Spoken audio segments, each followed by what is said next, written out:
if you have that vision of love, that the person who is in alignment with that will come in, as long as you stay committed to that and you stay committed to that vision and you know your worth. Because having the courage to step away from someone who is only giving you chemistry is what can bring in and make space for someone who's ready for you.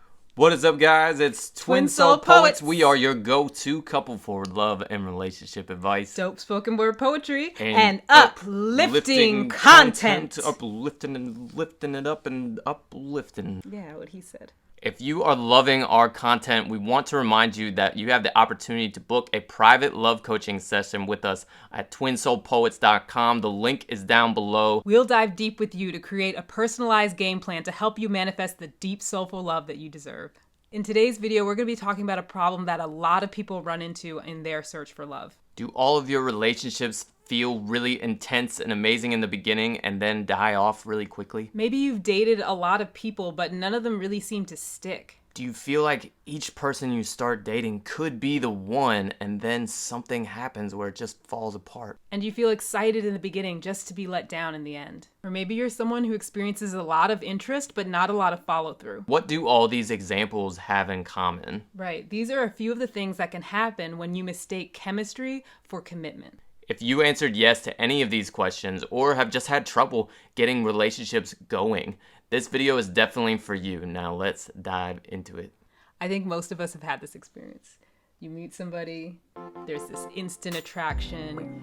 It's like instant chemistry. You can feel the tension between you. It's all hot and steamy and sexy. And then it doesn't go anywhere. You know what this feels like, right? I do. I have been there, and for me, it would be like there was all this connection and all this excitement, and maybe we got together a couple times, and then I never heard from him again. And it was always devastating, and I could never figure out what am I missing here? And I think a lot of our videos, we address different things to think about, but this is a big piece that I don't know that we've really talked about before. Yeah, I honestly, pretty much all of my relationships before I met you felt like that, where it was really intense in the beginning, like this amazing connection, definitely so many sparks flying, right? A lot of passion, a lot of energy, and then it just never really seemed to last. I think what seemed to be occurring was that after that honeymoon phase was going, there were a lot of deeper things coming up as far as just core personality traits that might have been really clashing, or very differing goals for life, or certain ideals, or moral stances that might have been very different. Right. And those become things that can be kind of hard to reconcile, as you start to create a long-term relationship with someone. Yes, and that's why I think what we want to share in this video is how you can kind of counteract that and get to, and elongate that time of chemistry and excitement, but also have the substance underneath to help sustain it. I think a big thing that is at the core of this problem is that, at least for me, early on, I was confusing that chemistry, that spark that I would feel with certain people. I really thought that was love. I thought that's what love was.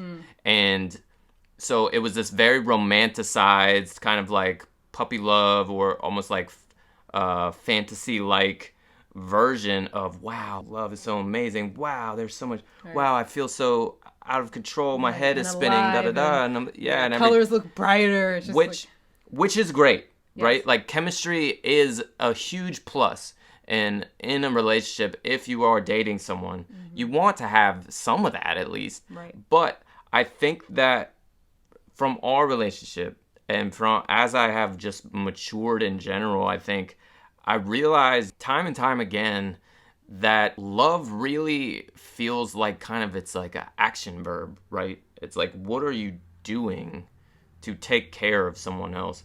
There's a Native American saying that love is taking care.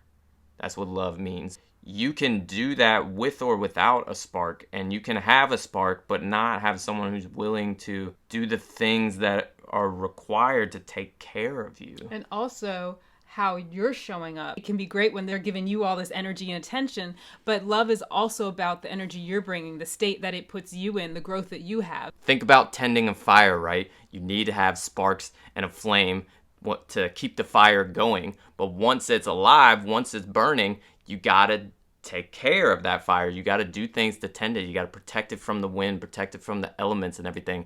And those are some of these core practices that become really important in a relationship. You know what's crazy is like we do videos together so much that was the analogy that I was going to make. And I was Really? Yes, I was like gonna tell him, wait, like I have something to say. And he was like, I have something to say.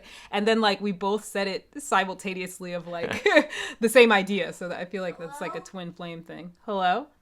So we have a surprise guest here. This is my sister, Emma. So we're talking about Baby sis. how in relationships sometimes you might have this spark of chemistry, but at some point it just fizzles out. It's like the idea of mistaking chemistry for commitment. Have you ever experienced anything like that where you felt all this energy and then all of a sudden it kind of like didn't go anywhere? Yeah, I think so.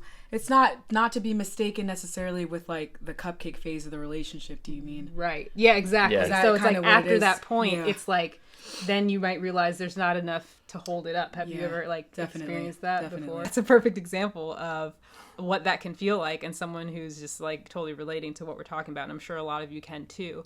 So something that you can do is in the beginning, when you first meet someone, prioritize getting to know them. And it sounds very basic, but sometimes people will be sleeping together and they don't know what their favorite color is. You know, it's like they're sleeping together and they don't know, you know, what's important to them about their life. And it's like, if that's what you want, if you're just wanting to do, you know, have fun and do friends with benefits or things like that, then that's fine. But if you're someone who's saying that you want a committed relationship, then maybe consider prioritizing spending time together, getting to know each other. Hamilton and I always say that we feel like it was really beneficial that we had distance between us for the big portion of the beginning of our relationship. We dated for maybe a couple months and then we both moved. And although we didn't know we were going to continue, whenever we reconnected and continued the relationship, all of that time just emailing, being on, at that time we were using Skype. Yeah, we really got to be good friends. We got to be good friends. So think about prioritizing friendship, getting to know each other before maybe the physical, because that can be like, that can create a blinder sometimes. Yeah, and connection. Little insert there, like no judgment if you do, like if you are finding yourself like sleeping together or being physical like early on in a relationship.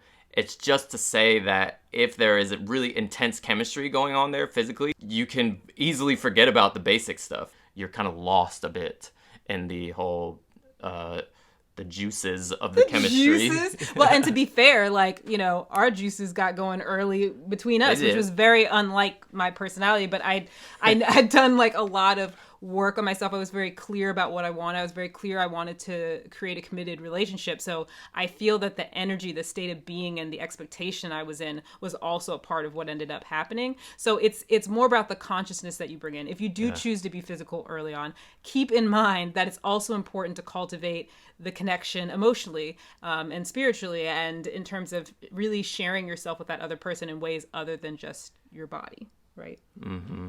So yeah, I'm thinking of other C words to keep that chemistry going, to help to elongate the commitment. It's like communication, right?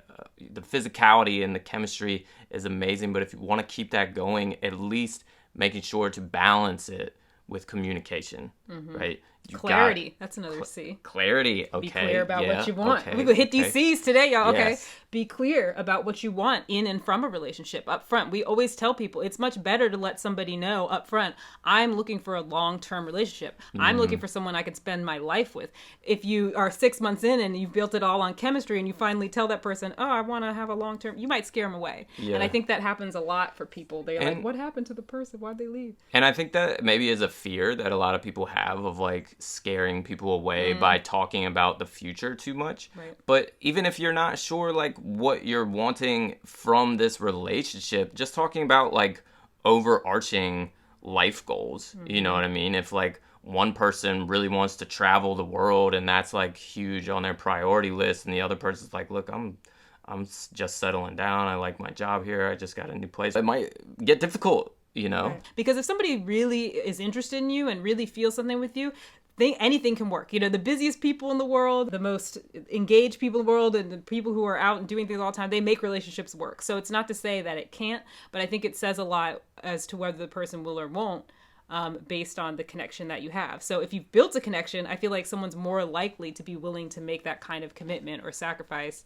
or, changes in their life to be with you. Got another C. I like these C words. I do. This is just like happening. Like we didn't know this was going to go into C's, but I like it. Character. So coming with your sense of character and integrity is really important, because when you are upfront about who you are and you're letting somebody know, like, this is what's important to me, this is who I am, this is the things that I like, these are the things that I don't, it's much easier to get a sense of if you all are going to make it beyond chemistry, if there's going to be something to sustain you after the thrill is gone. And we talk about this all the time, like that's how intimacy is built. Intimacy is built when you are vulnerable. It takes a lot of character in order to do that. It takes a sense of self in order to do that. So it's worth building that up in yourself before you're even in a relationship, because people are more likely to want to commit to somebody who knows who they are, or who is willing to say no, or is willing to stand up for what they believe in, or is clear on what's important to them. Do you think that that was something that worked for us in our relationship? For sure. I think on our first date, we both talked about, like, what was one of the number one thing we were looking for in a relationship or in dating, right? And that was being with someone who we felt like made us a better person. And someone who is committed to growth. Yes. And another C word coming up for me is like compromise. Like, don't be willing to compromise your character, your goals, your like deepest priorities just because you feel chemistry with someone. Right? That's big. And like, I think That's that really, happens really a lot because Yes. people, they're so wrapped up in the chemistry. Wow, there's just something there. There's something about it. It feels so electric. But there's all these other like red flags going up of like they're not showing up. They're maybe showing some signs of maybe dishonesty or like dodging around clear, honest communication, all these things. And it's like, I think sometimes people, because chemistry can be confused with love, it's like people want to make excuses if they're feeling that. You can feel chemistry with a lot of people, and love might be totally absent. And you know what that takes? Another C. Courage. It takes courage to be willing to walk away or step away from someone who is only showing up in the chemistry department, but they're not there for you when you need them. They're not willing to introduce you to their friends. They're keeping a part of their life separate from you. They're only there when they feel like they want to be there, but they're not there when you need somebody by your side. Just different things, like when it's kind of a one-sided experience. If you've ever had that one-sided relationship where it feels like you're putting more in than the other person is, it takes courage to walk away, because some people feel like, well, what if I don't have this feeling again? What if nobody has this attraction to me again? And it's like, if you're have been watching our videos and you know the kind of things that we talk about and teach, you know that is false. You know that if you have that vision of love, that the person who is in alignment with that will come in, as long as you stay committed to that and you stay committed to that vision, and you know your worth. Because having the courage to step away from someone who is only giving you chemistry is what can bring in and make space for someone who's ready for you. Okay? And real talk, man, like chemistry takes zero effort from someone, like it's Wow. either there, it's kind of like a biological thing, I think, where it's like it's either there or it's not with two people. And you even feel like Ingrid and I are both actors, and you feel chemistry on an acting set all the time, where like there'll just be certain people that you're doing a scene with, whether it's in class or on set or on stage with theater, and you just certain people you either have that chemistry with right off the get or you don't. Right. But that's where I'm saying, where like that takes zero effort, right? And like to sacrifice all these things that you're really wanting in life, and like allowing someone to not treat you as you deserve to be treated just because there's that chemistry thing there. It's like they didn't try at all to create that. Right. What's the chances of that surviving down the road, just because it's there? There's a lot more to love and relationships, and long-term commitments take real effort, man. It takes real work and commitment and character, you know, to be able to show up through challenging things and still show up with a sense of care and empathy and understanding and Yes. kindness. And time is really one of the ways to see how you're doing in that department. For those of you who don't know, we also have an Instagram page. We're on TikTok. We're everywhere. Just follow us on all the platforms to get more content. This is our pretty Instagram page here. And this is the quote that inspired this video that we came up with on our page. Don't confuse chemistry with commitment. You deserve someone who is wildly attracted to you and willing to show up fully. Boom.